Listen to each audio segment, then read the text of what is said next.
Good afternoon, everyone, and welcome to our webinar on real-life applications for risk-based thinking in ISO 9001. My name is Holly Cardozo. I'm a member of the marketing team with SIA Global Assurance, and I'm pleased to welcome you today.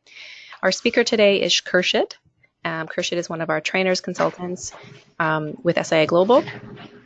As a quick overview of Khurshid, he's, as I mentioned, one of our trainers for quality management systems, OHS, and environmental management systems. He's a member of a couple of technical committees, so brings a wealth of information. He's participated in lots of development and revisions to the ISO 9001 standard. He's a member of a couple of different associations throughout Canada, and again, brings a wealth of information. So with that, Khurshid, I'd like to welcome you, and I'll hand the presentation over to you. Thank you, Holly, and good afternoon, everyone, and thank you for joining this webinar.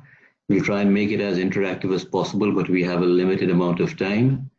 One of the bits of information we did gather ahead of the webinar is, I do know that approximately 80% of you all are fairly familiar with the requirements of the ISO 9001-2018 standard, and that makes it so much more easy for all of us, because what we're going to be focusing on during this webinar is primarily the new concept of risk-based thinking. And if you're familiar with the standard, you did always know that there was something called preventive action. This is the embodiment of that process in a very structured and systematic way. Next slide, Holly. So this is actually, Khurshid, I'll jump in and we'll do our quick poll here and we'll share the results. Okay. So let me launch the poll here. I'll give you folks a few seconds to respond. So why has your organization implemented or looking to implement ISO 9001? A couple of responses here available to you. So I invite you to select the response that you would say is your top reason. Our customers require it to improve customer satisfaction, to improve overall business performance, to enable sustainable growth for your organization, or perhaps it's just to facilitate risks and opportunities, give you that business performance piece. So we'll leave it open for about 20 more seconds, and we'll close and share the results. What would you say, Khurshid? What do most organizations see as the top reason they've decided to implement the standard? Well, we'll see what the results show us, but primarily some companies are compelled by virtue of the nature of the industry that if you want to do business with them, they will say you must be ISO 9001 certified. It gives them a level of assurance that they are going to get a fairly standardized product consistently all the time. Improving customer satisfaction is always an objective for all organizations because that leads to business growth and hopefully more sustainable performance. Improving business performance, it's the objective of every business.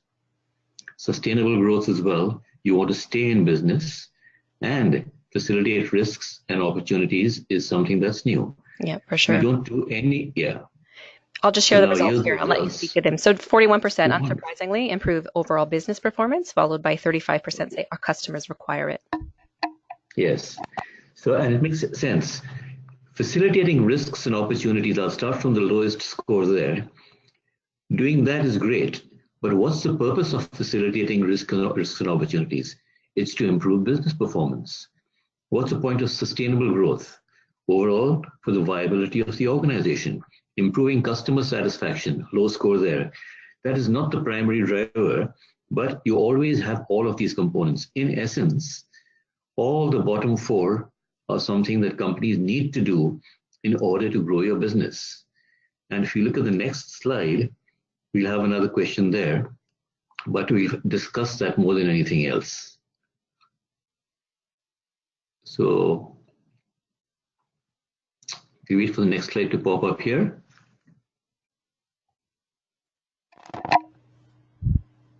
Yes, so that is the one very good. Here, all of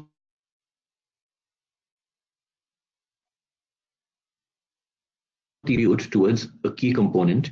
You want to have recognition in the industry so that you can grow your business. You want to improve the quality of your services and the product. You want to increase revenue. Also, profit. Revenue is one factor, but profit also is there. You can increase your revenue, but your cost may be very high. So you have to look at that because that's what your shareholders want. You want to be customer centric to meet their needs. Keep on improving processes that leads to efficiency. Engage management, that's crucial. And the culture of quality, that adds up to everything. And consistency, that's what the standard has always been about. So all of these are valid reasons, but they are not isolated.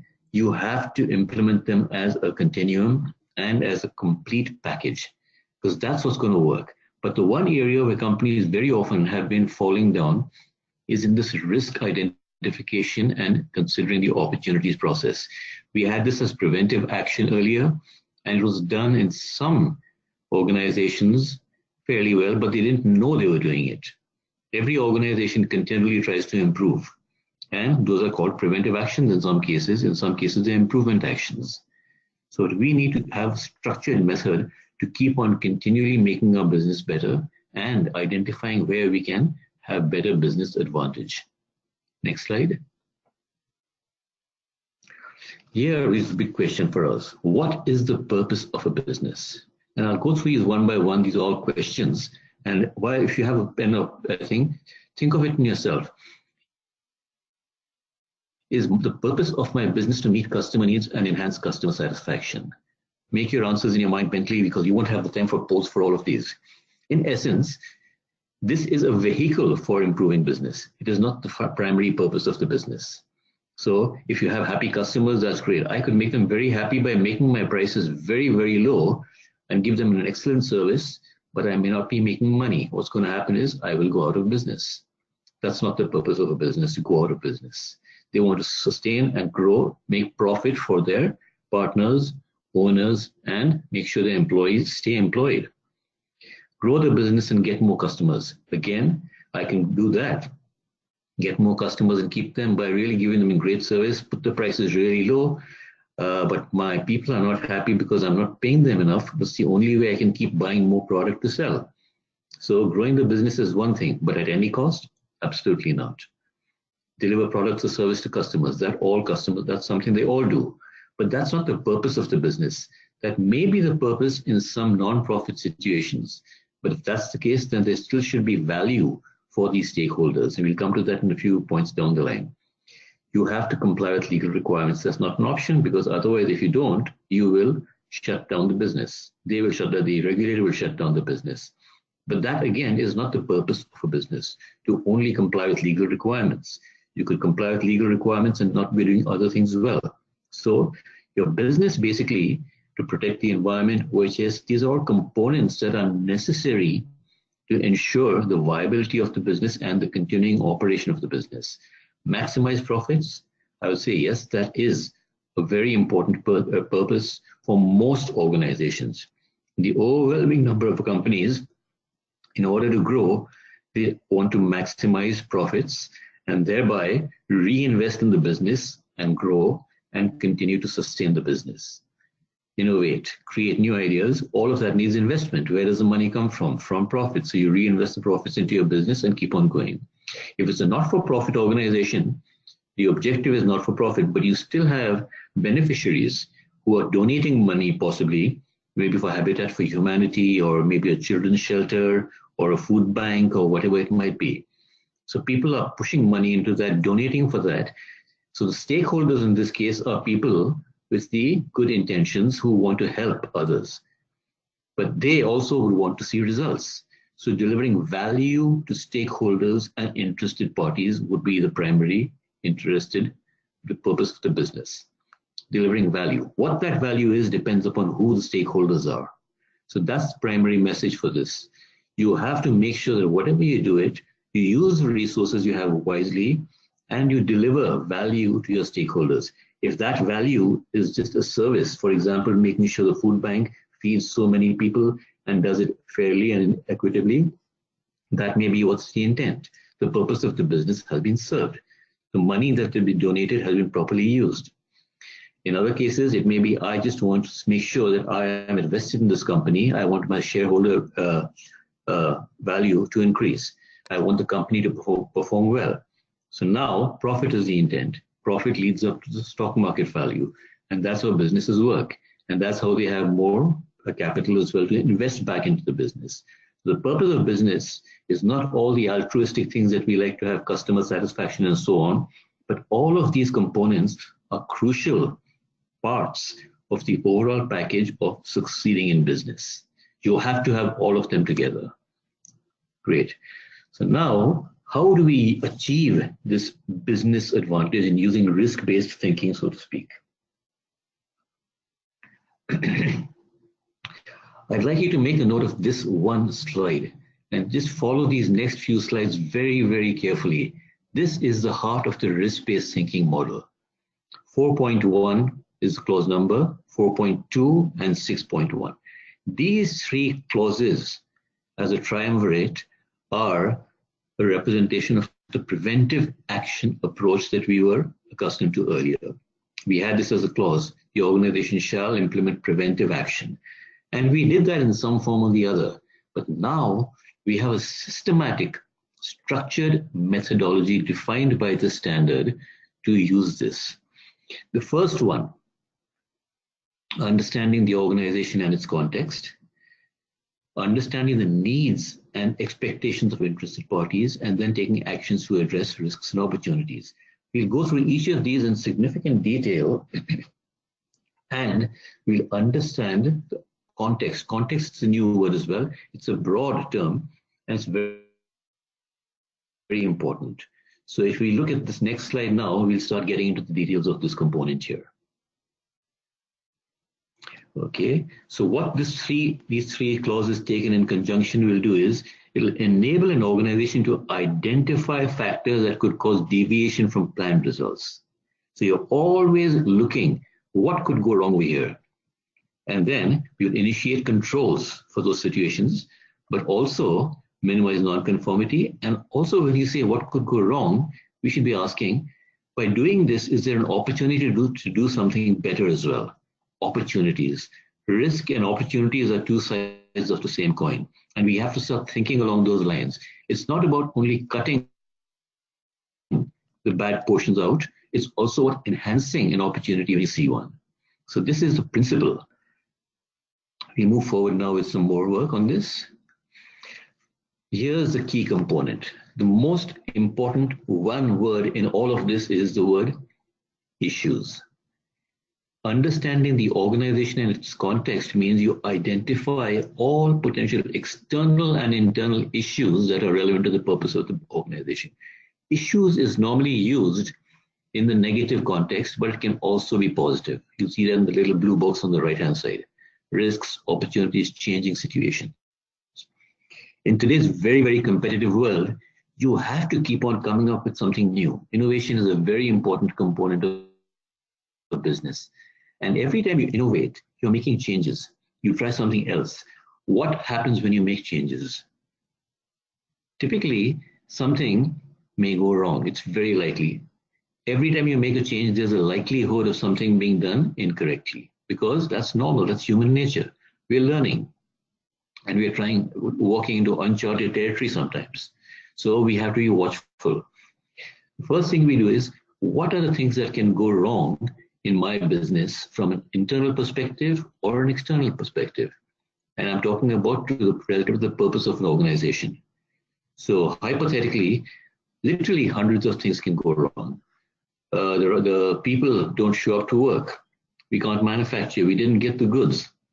We got the wrong product. Our packaging process is broken down. Our transportation isn't working. So there's hundreds of things that can happen. Any of this could upset your business and prevent you from delivering the service or the product to your customers. You've got to know what these factors are. So step one, identify first to the purpose of the organization. What's the purpose? Making money, or is it something else, or just delivering a service, or whatever it might be? The second bullet point, same thing. Identify external and internal issues that affect the strategic direction of the QMS. So by that, we'll be looking at a mission statement, a vision statement, objectives, and so on. And third bullet point, identify any issues that affect the ability to achieve our intended results. So specific objectives in every single business unit. And this only will become tangible when we see some examples. So let's go to the next slide.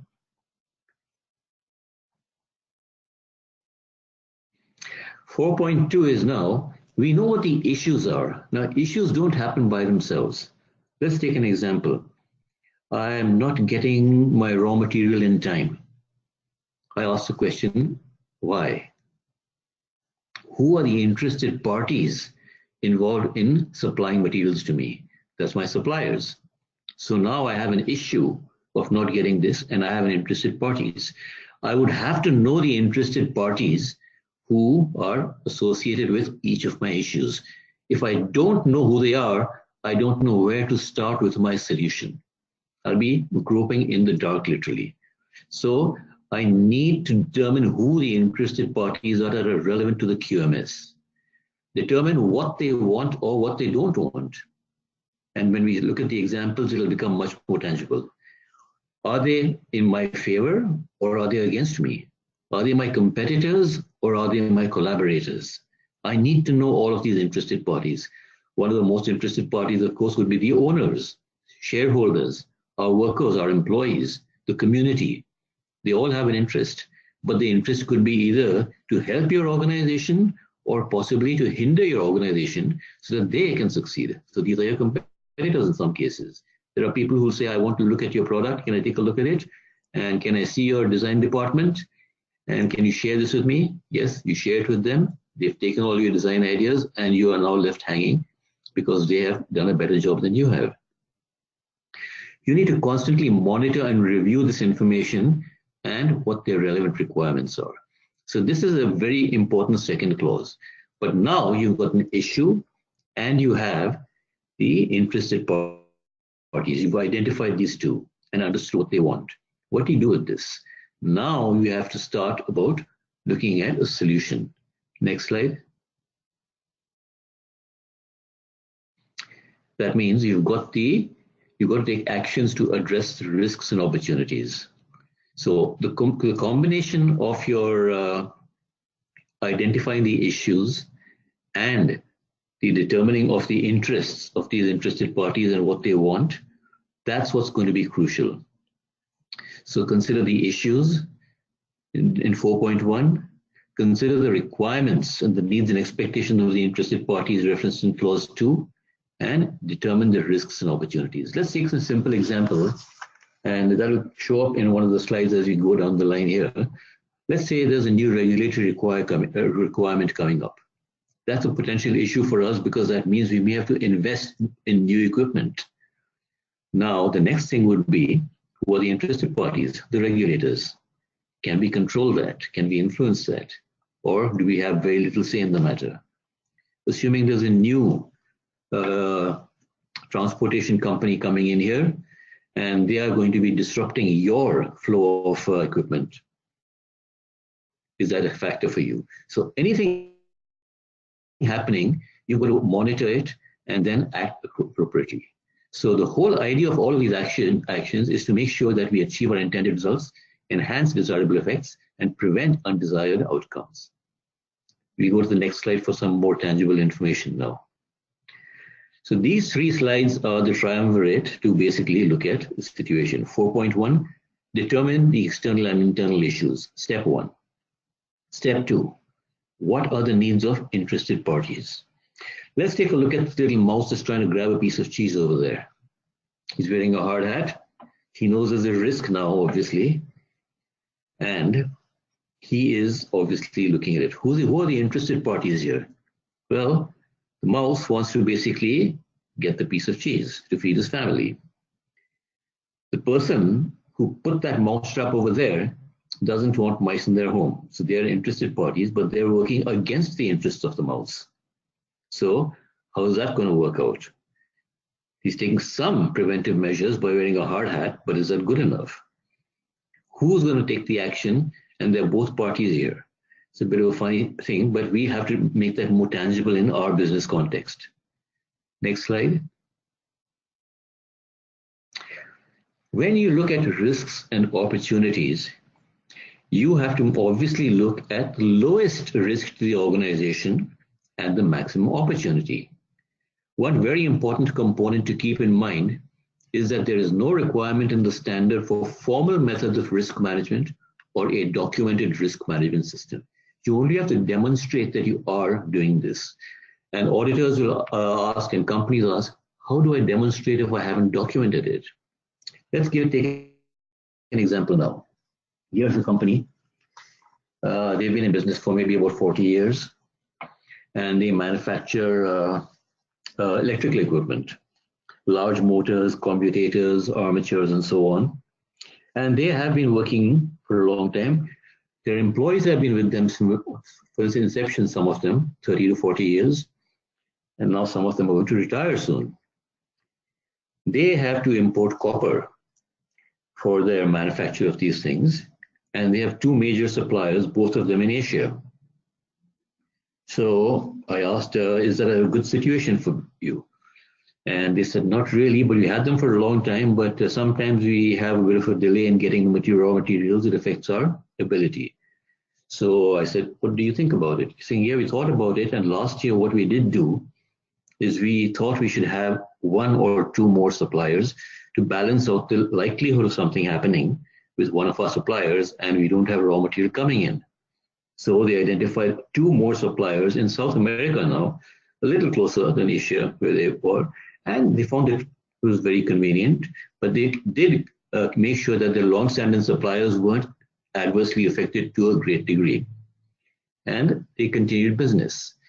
They did have a situation where a natural disaster then shut down one of the plants in Asia. And it was lucky for them because they planned ahead of time and they thought of this and they had that. So in the audit,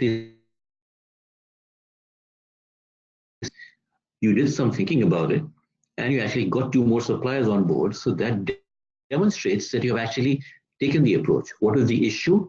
The risk was I may not have raw material to continue to do my business. Who are the interested parties? My suppliers, my organization, and my customers. So they dealt with that risk. They got two people on board and have made their business sustainable. So no records of that other than the evidence of the discussions, the reviews with their suppliers, and so on. That's adequate evidence for an audit to say, yes, you've demonstrated that. Then we looked at other factors.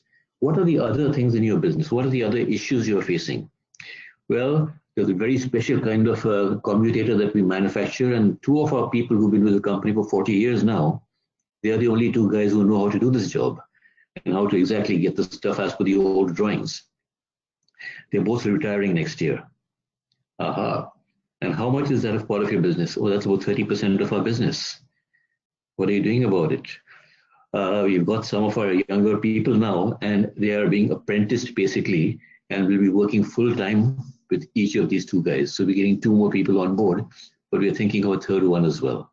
So you're thinking about that, risk-based thinking in essence. The issue is that if these two people retire, that's 30% of my business. If they retire, I'm going to be in big trouble because the newer people in my team are not fully trained on that thing. And these people have developed that experience over many, many years. So we have to be conscious of that. So they trained these two more people and they've done that. Then they also had another issue. They said 80% of our business is with only two very large customers. One is a person in the railway industry and the other is basically in some similar activity. And we've had a steady flow of business from them. They send us their motors and stuff for repairs all the time. But they're also now thinking of changing to a new type of variable speed motors, variable speed drives. So they need a new kind of motor. They're thinking about going towards that. Now that's a big risk to their business. 80% of their business is with these two clients, and they're talking about going to a different type of machine. Where's the risk now? They might be shut down with all of that happening. But is there an opportunity here? You have to think about that. They said, tell us more about this variable speed drive, because we have been in the business for many years. We've been trusted partners with you. And I believe that we can actually deliver those new motors to you. And there's an opportunity here. So the company said, okay, where's the investment for us now? And the companies partnered with these companies. They started and they got another partner that specialized in these variable speed drives and motors. And they said, can we work with you? We have the client and we can work with you. You're fortunately able to partner with this new one, and they sustain their business. So you have to constantly be looking at the issues, the interested parties, and your solution. This is the most important thing. Next slide.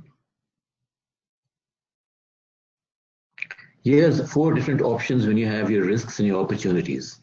Now, A is the option that I'm looking at.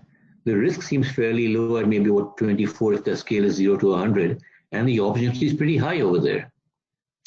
B, relatively the same risk, and the opportunity is significantly lower. And if I look at C, the risk is a little lower than A and B, and the opportunity is a little bit more. The company must balance their appetite for risk with their opportunity. There is no fixed formula for this because there are many factors that go into the overall picture. And I could be looking at one component here, but there's another risk factor. For example, the supplier, that's one factor in risk. But is my equipment good enough? They're supplying the raw materials to me, I'm doing all of that. And I have a risk because my equipment is very getting old and it's not meeting the quality parameters of the final product. I also have a problem because my people are not adequately trained in some of the new machines. That's another risk factor. So you will have risk on many multiple levels throughout the organization, and you have to keep on balancing these and working in all of them concurrently within your organization. And we'll do that as we get this idea very clearly in our heads about what the issue is, who are the interested parties, and what we need to do to address the risk or take advantage of the opportunity. This is what you have to do on an ongoing basis every single day in every single work area that you have. Next slide. Now here we are now going to get started with going through the processes in your organization. And as you do that, if you think about your own workplace and start thinking how we will apply that. These are the 10 sections of the standard. You're all familiar with them, or at least 80% of you all are, because this is exactly how the standard is structured. You have the scope, you have the references, terms and definitions, and number 4 is where it gets into the nitty-gritty and the details, the context of the organizations. We are focusing here and now today on clause 4, the context of the organization, and clause 6, specifically clause 6.1. So context talks about the issues and 4.1. 4.2 talks about the interested parties, and 6.1 now talks about managing and addressing the risks and taking advantage of the opportunities. That is the primary focus of our webinar today. All the rest are contributing factors, because if any of these things are not done correctly, if your leadership is not strong, that's the risk. Is there an opportunity? And we'll go through that step by step now and rush through it fairly quickly, because once you understand this triumvirate of the issue, the interested party, and now addressing the risk and the opportunity. Once you've got that triangle working well for you, it's a piece of cake. Next slide. Here we see now a pictorial representation of the same cycle. So on the top left corner of this circle, you will see issues, clause 4.1. Below that, needs and expectations, clause 4.2. And you see those bubbles feeding into clause 6 at the top of that circle, plan, specifically clause 6.1. So this is how it works in practice. The two clouds on the left-hand side, left top corner, are feeding into the square box on the planning side. And then once you get that going, we will have to go through all the other requirements of the standard and see how it happens. Take note of the single most important thing, which is smack dab in the middle, leadership. If you don't have good leadership, nothing will work. You cannot have any business succeeding without enlightened, engaged, and collaborative leadership. So that's one of the most crucial causes and one of the biggest risks in companies for success. We'll move to the next slide. Now we're going to get into the nitty-gritty of risks. There are hundreds of risks for every single organization, external and internal. I'll try to make some sense of this jigsaw puzzle over here. I can see intellectual property over there, suppliers, competitors, security issues, information security, That is one of the biggest threats to all organizations. Everybody is talking about cybersecurity today. The cost is running in the billions for large corporations. Changing technologies, that's a big factor. I don't have the money to invest in this new technology. How am I going to succeed in this business? You have to be creative. The transportation, communication networks, political situations, media. If there's a slip up in your company for any reason, the media is going to be on it. Social media will spread it around the world, and it affects your brand reputation there. So natural disasters, your processes aren't working well. It's antiquated. Corruption, bribery, all of these are parameters. Somebody steals your ideas, and there's stories about each of these here. I can tell you a story of a company not far from where I am here, and I used to audit them.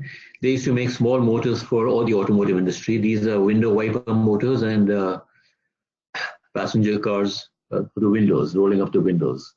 And they were very successful. They had 9 production lines. I audited them for several years. And they were outsourcing the castings for these small motors to Asia. And they were doing very well. And they said, wow, we are selling these motors for about $70 each. And our cost has dropped significantly. Our costs were about $45, $50. Now these parts are being manufactured abroad and coming in. We've got a cost down by about 20%. So our margins are getting better.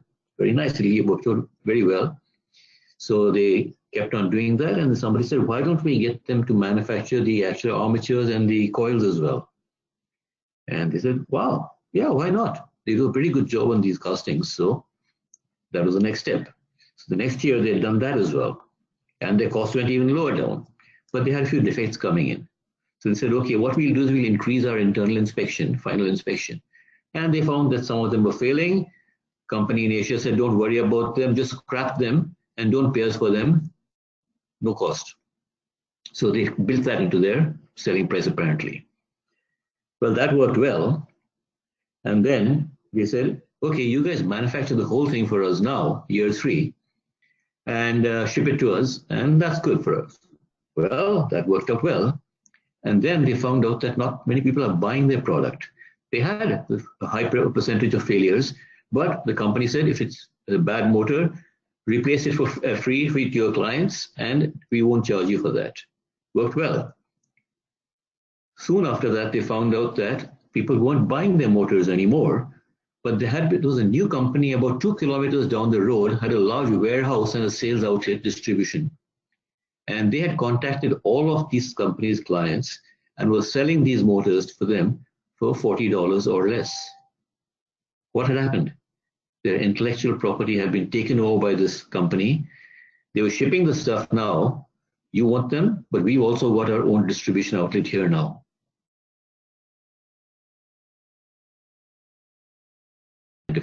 That company went out of business in 4 years. So risks, internal, external, the intellectual property, all these parameters are things you must think about all the time. Next slide. Now, to make sense out of that jigsaw, what you have to do is identify the internal and external issues. You couldn't figure out what was there in the previous slide. You have to be systematic here. So here's a list of some internal and external issues. The list is much longer and depends upon the line of work your company is in. Subcontractors, suppliers, almost everybody has that. I gave you the example of the company importing copper, importance of suppliers. So market conditions, huge factor. Legal regulatory changes, financial issues, competitors, political conditions. So you have to be watchful for everything and monitor these situations and see how can we prevent our business from being at risk. Internal issues, most important ones are management and leadership. Technology. If there's new technology coming in and your company is not able to keep up with that, what's going to happen? Huge risk for your organization. You have to see what the investment is. How are we going to stay abreast of it? Or look at some new innovative methods to find a solution to keep in touch with the competition. So knowledge is a key component to the system as well, the internal issue.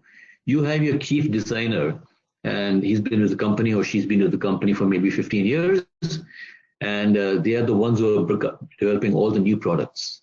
But now they say, I am going to retire. Big risk for the organization. Or worse still, the bigger risk, they've been poached by a key competitor of yours. What's going to happen here now? Big challenges for you. How do you keep your knowledge? How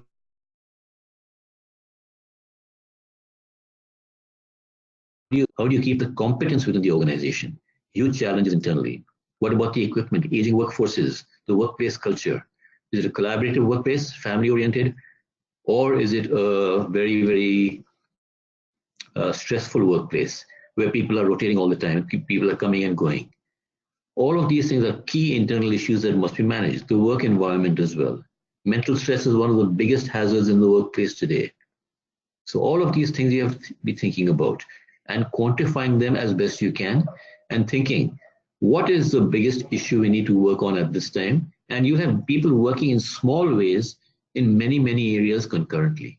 So this is not something that's going to be done by one person. It is throughout the organization by every single employee, provided you have an engaged management leadership that empowers people to come to them with ideas, identify issues, identify solutions, and then management can have small teams working on solutions to fix those issues. That is the ultimate solution. Next one. You have lots of things to work on, but what are the things that you can really do meaningfully? Primarily, you'll have to say, okay, I have this internal issue, that external issue, but can I do anything on this? So pick your battles wisely, focus on the ones that you can control. In the external situation with regulators, do you have an influence?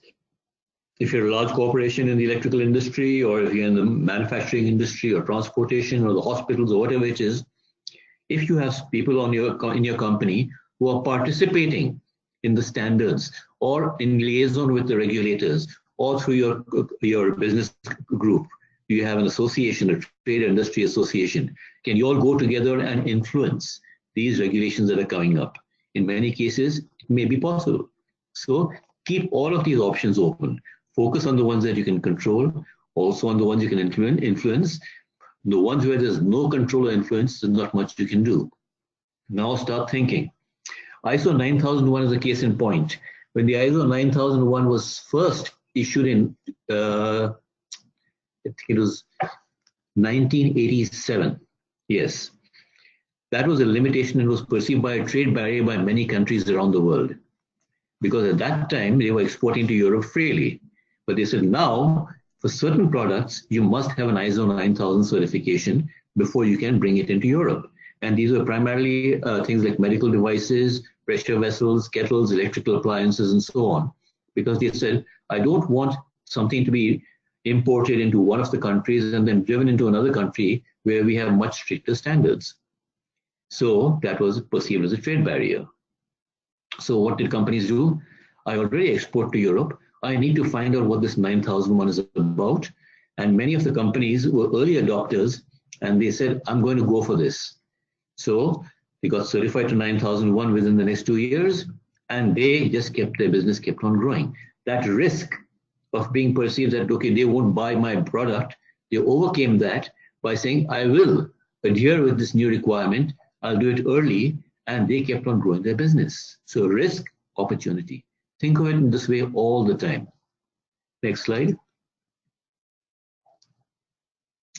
Here we come to the interested parties. You need to know who these interested parties here, and I've listed some of them. The people who are most interested in the success of the business are the owners and the financiers. Your customers, they want your product. If they don't get the product from you, they will be impacted badly. You're supplying something that they need, and you've been supplying them for a long time. Your local community, why are they interested? Because you are contributing to the local economy. You live there, and if you are not succeeding, they will say, okay, we'll be out of a job. Our local community will be affected. Regulators, they are key interested parties.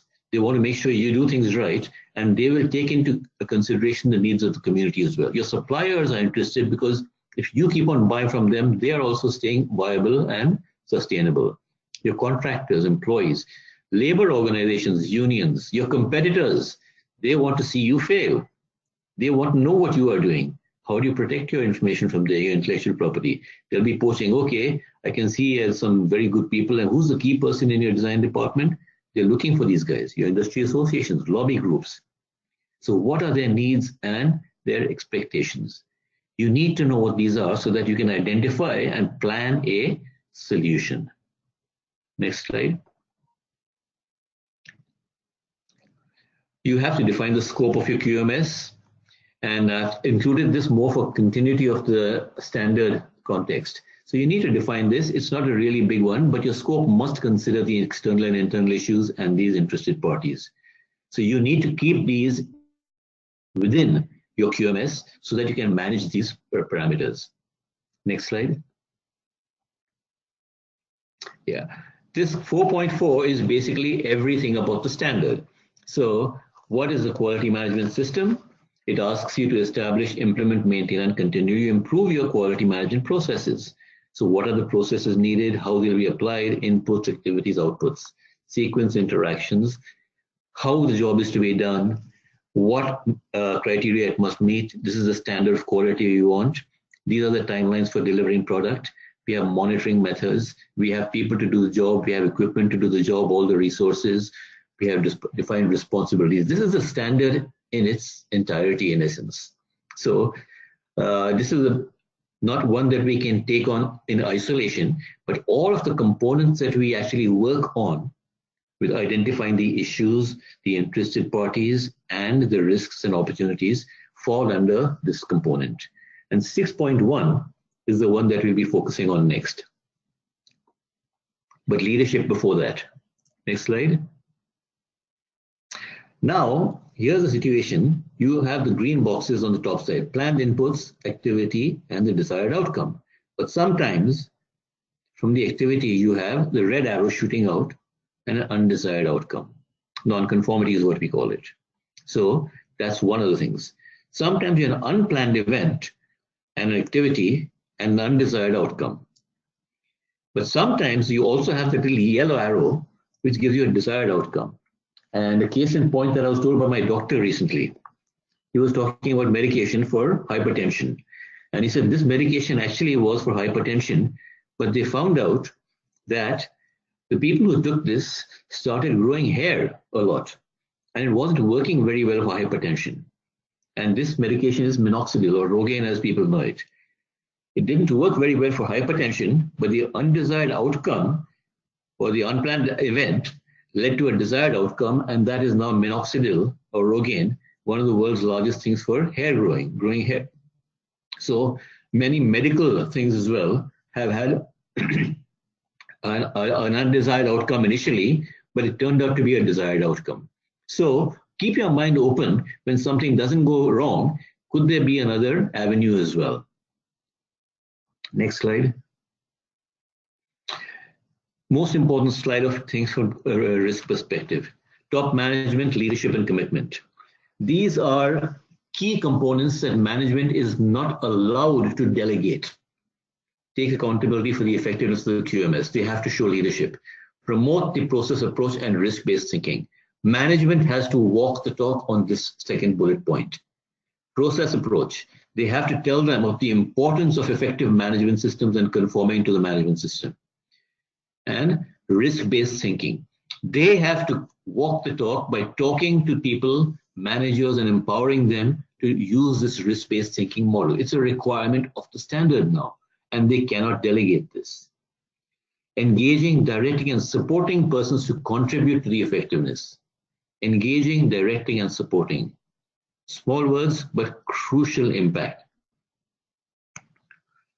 Promoting improvement and supporting management roles. If top management doesn't do any of these things, then it's a non-conformity against the requirements of the standard.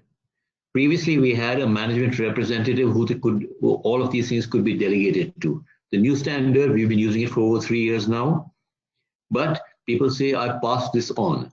If you look at the standard, these 6 bullet points must be done by management and cannot be delegated to anybody else.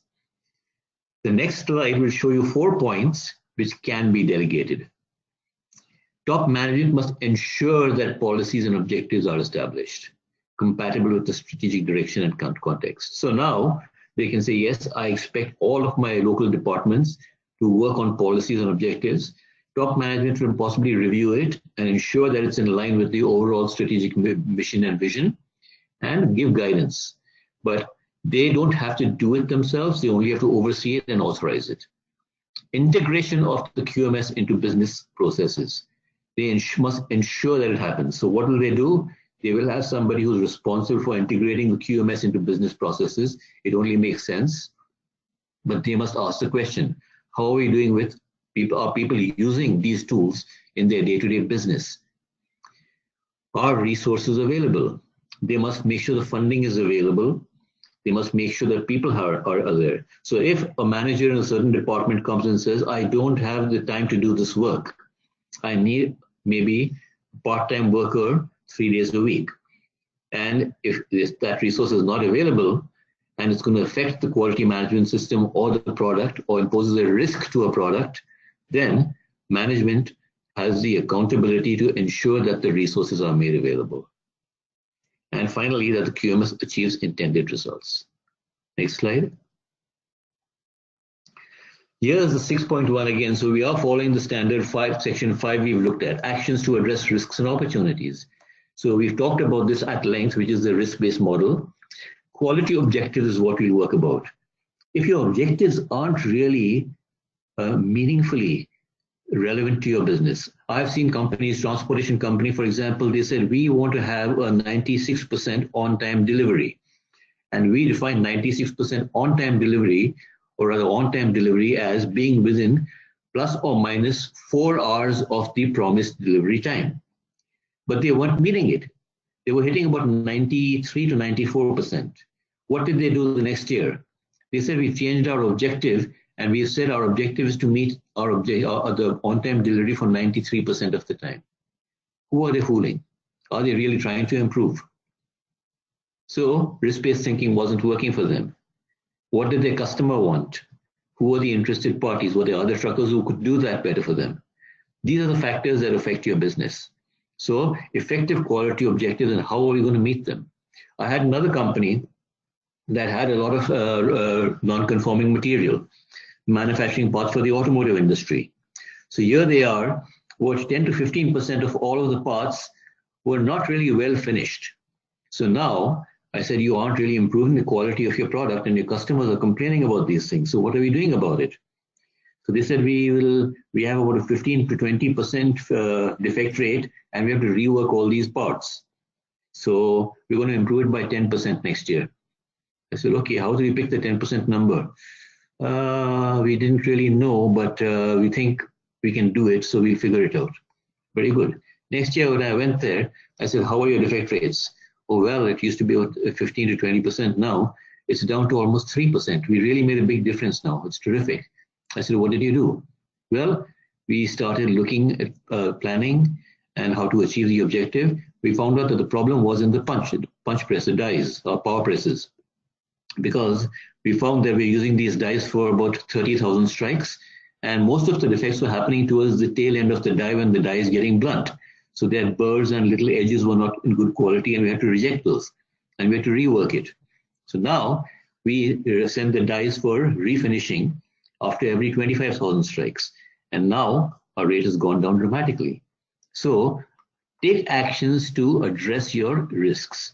They made that an opportunity. Their waste dropped dramatically, obviously. The time they took to manufacture parts dropped dramatically. The customer was delighted because they had really good product coming from them. And then they said, why don't we just do it even better? A little more so that we have even less. And that really grew their business. So planning to identify the risk situation, the interested parties, your suppliers, your processes, your engineers, all the people working together came up with a wonderful solution. Next slide. Next thing is resources, people, infrastructure. All of these, in every single area, ask yourself, what are we doing well? Ask your employees, ask your supervisors, ask your managers. They'll always tell you that. Then also tell them, what can we do better? Ask them this question. And they have amazing insight into the work they do. If we get that engagement from your employees, they'll feel empowered. They'll say, hey, my boss actually asked me about the work I do, and he wants to know from me what I could do better. Listen to them respectfully, take these ideas back and recognize their efforts. Putting that thing in the suggestion box, not the best way. Communicate, talk, look around, walk around, and you will find brilliant ideas coming in. And then also ask them, what are we doing not so well that we really need to do better? And they'll tell you that once they've got your trust, and you've got their trust as well. Your infrastructure, they'll tell you this, I can't do this because this is always coming in the way. I'm having a lot of difficulty in this work area because it's not well designed. Ergonomics, all of these parameters make a difference. The environment for the operation of resources, monitoring and measurement.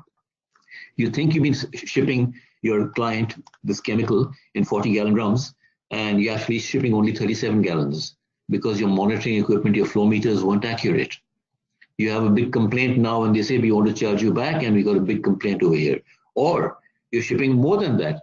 Instead of 40 gallons, you're shipping them 43 gallons every time. Huge loss for the company. So all of these factors. Organizational knowledge is crucial. How do you use that? People have a lot of information and experience, but if you don't engage them and don't treat them with respect, that will stay in their heads and you won't get the benefit of that. You have to get engagement, and it has to be in a social environment. Next slide. Competence, I can't emphasize that adequately. Key components, awareness, communication, I spoke about that, and documented information. Where required, you do need to have certain documented information. It's a new term for either a procedure or a record. You're familiar with that, I think, by now. Section 8, operational planning and control general. Key areas. So in every single department, you'll have this. Let's take a look at design and development. What are the risks? Your chief designer takes your designs and walks across to a competitor. What's the likelihood of that happening? Okay. What about your manufacturing processes? Is the equipment good? What about externally provided processes? You're subcontracting work over here to this company. And I told you how one company took over all their ideas and walked away with it. And are they doing a good enough job? Do they know exactly what you want done? How do you keep your subcontractors happy? Give them enough work, and most importantly, tell them exactly what you want. Visit them and be collaborative. If you see something is not being done well, you can write up a non-conformity, but you can say, hey, I'll send my engineer across and he'll show you how to do it. Your suppliers will love you for that. That's a model that Toyota follows. We have a good supplier. They will go there regularly. They'll tell you, we are going to invest in your company to improve this process. We get a better product. You become a more reliable supplier to us. That kind of stuff is the partnership that works. Release of products and service. Final inspection. Are we doing that well? Are we really having a robust process for that? Or is there a risk of shipping a non-conforming product? Do we have good transporters to deliver to our distributors and our retailers? And if we have non-conforming products, do we learn from them? Do we identify why they happen in a meaningful manner? What's the risk of that? You're losing material, waste material, rework, time, cost. All of these add up. So you have to look at all of these parameters. Where's the risk and where's the opportunity?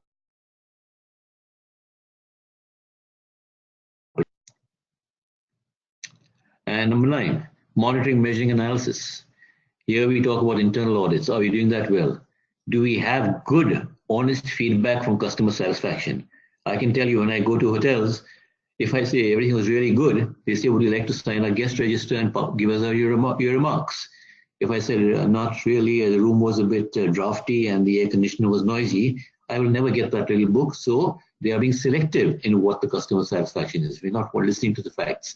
Get honest opinions, listen to them, and keep working on analyzing, evaluating, and improving your processes. And most importantly, detailed, comprehensive internal audits. Don't let that be a checklist exercise. Delve deep. Your people know their business. Get ideas from them. What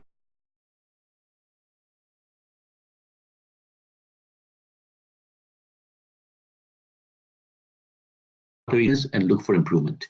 Finally, the management review. Next. And once you've got all of that done, improvement, non-conformity, corrective action, and continual improvement. So all of these, I see non-conformity is recorded, but corrective action I find very often is not meaningful because that same thing pops up again and again. So you really have to get to the root causes, and that's an important component. Your corrective action and preventive action processes are crucial, and how you identify the root cause. I find people are a bit short on that. Okay, so basically what we have here is we've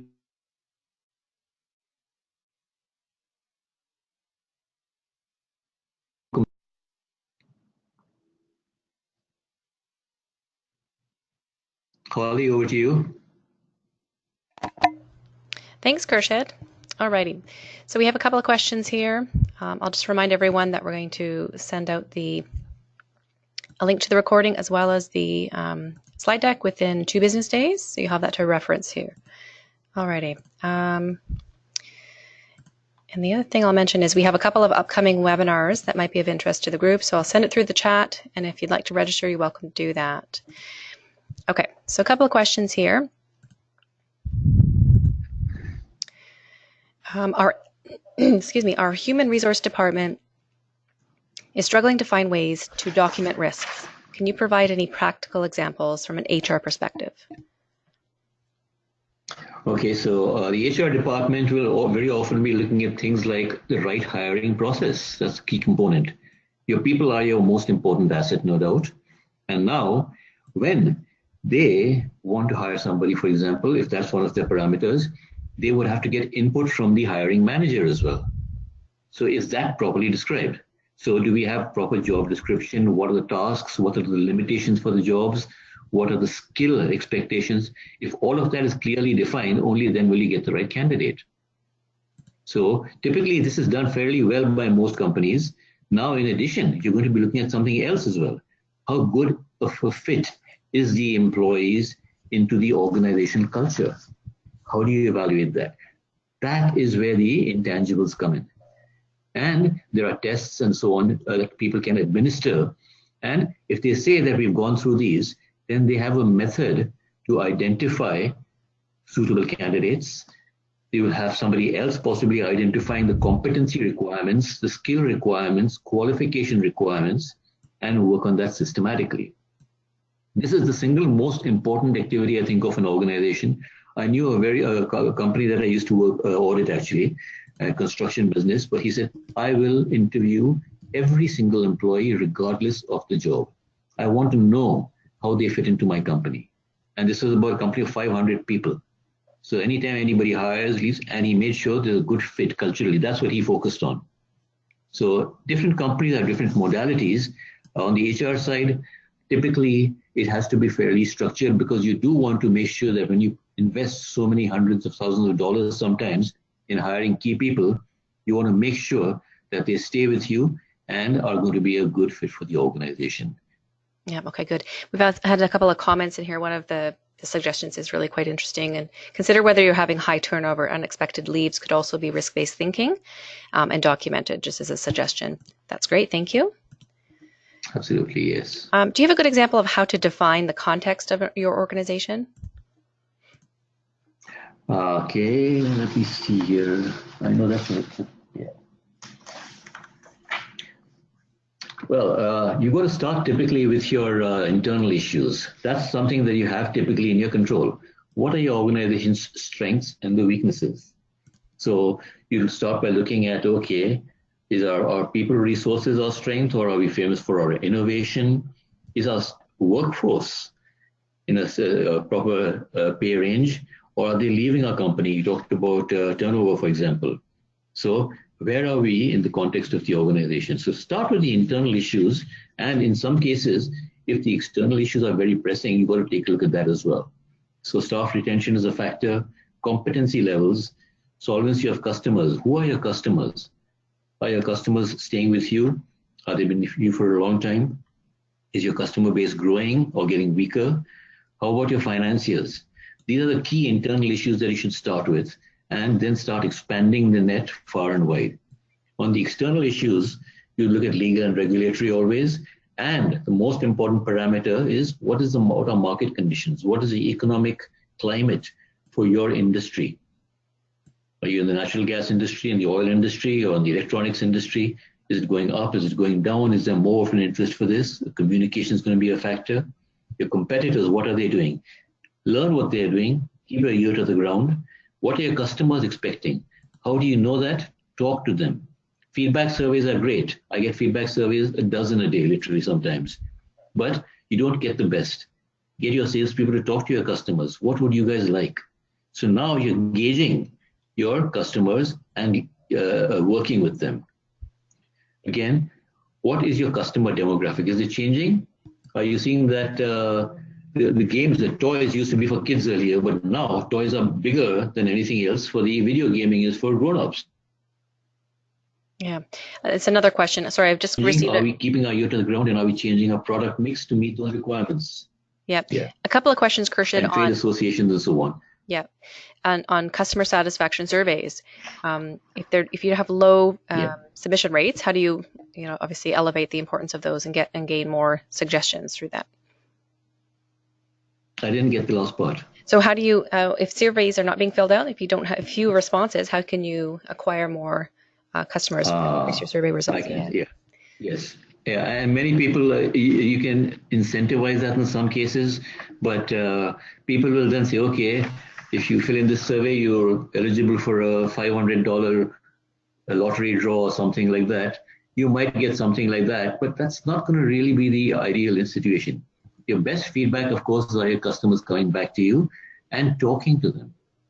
I know that at QMI, what we used to do in SSI Global, we had a customer service person, and at random, they would call the client up after each audit, within 2 or 3 years of the audit. How was the audit? Can you give us some feedback about your experience? And was everything to your satisfaction? Just a small 2-minute, 3-minute talk. You have to make the time for that. You will get more genuine feedback from that. I used to be the head of the training department. I would call the students up after that. How was the training course? Simple questions. You will get genuine information if you ask them questions and show concern for the level of satisfaction that they experienced. I find that to be the most effective one. Your salespeople are great, but again, you've got to be cautious that the information is not altered in any way. Yeah, okay. Is asking questions to employees within departments a good way to determine risk within internal processes? I think it's the best way to do it, honestly. We talk about engagement of employees. They know exactly what their troubles are. They will tell you what their troubles are. But if you ask them and you listen to them. Mm-hmm. Okay.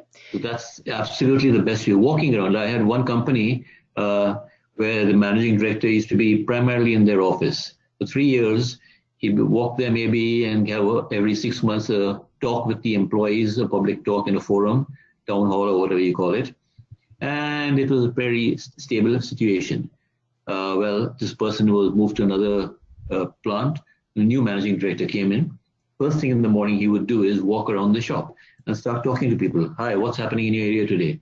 Oh, we do some repair work over here. Very good. Is there anything that you need to make this thing done? No, we have some problem. We've got to move this around. Every single morning, and he got to know everybody. He asked them about their children, about their families. That company blossomed literally within the 2 years I saw him there. Performance was there, morale was up. They got huge suggestions from everybody because he would ask them. Now their managers felt obliged to make sure they knew they had their finger on the pulse. Because if the managing director said, I was talking over here and so-and-so in the furnace area, and he said, you're working on this, what's the problem there? And he was stumped. So the managing director knew more than the shop foreman. That's not a good idea. So they started getting engaged and talking to them as well. And morale went through the roof. And they told them, we need to fix this is a problem in this area because it affects forklift traffic. Simple things like that. Improvement. Okay. Forklift drivers are delighted. We always have problems in this area and we could drop the load sometimes. And now we don't have to do it. But somebody just spoke because of discussion and collaboration and engagement. Yep. Okay. With the move away from documentation, can minutes from a meeting where risks are discussed, I beg your pardon, serve as evidence to compliance to the standard? Absolutely. Yeah. Even if you don't have minutes of a meeting, if you can show me the output of your risk-based thinking, like I totally gave you the example of the company that had 2 suppliers for copper. They hadn't documented it. They had actually looked at it in the management review towards the end of the year that we've got 2 new suppliers for copper now. That's it. But I asked them, what caused this? Well, we felt there was a bit of a problem with two of them, and we felt we needed more. They hadn't documented all of that. They talked about it, but they went ahead and they had the records of supplier evaluation to show me that they've done the job. So auditors have to be cognizant that it's not only about demonstrating the thought process, but getting the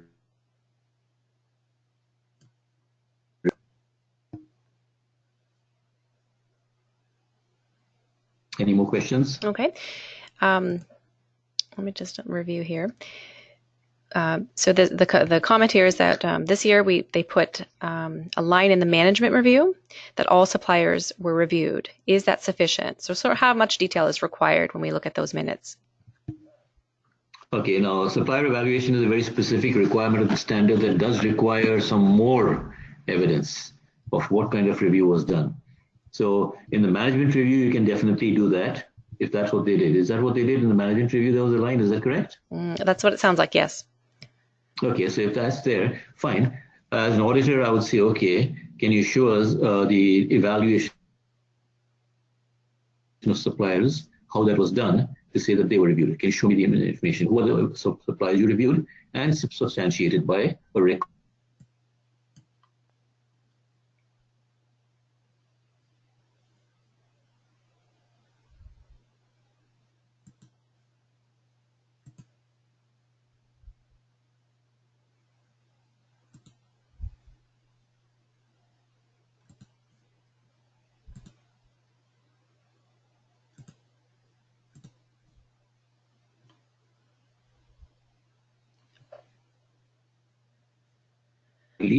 Working with high integrity. That's great. Thank you so much, Khurshid. We're at the top of the hour. We're a few minutes over. We have a couple of other questions. So I'll invite folks to expect a response from you. I'll send these questions to you so you can follow up on a one-to-one basis. A reminder that we've recorded the presentation, including the Q&A here. We'll send a link to the recording as well as the presentation within 2 business days. And Khurshid, thanks again for your presentation. It was very insightful. And thanks for everyone for your attendance. Have a wonderful day. Thank you, everyone, again from me.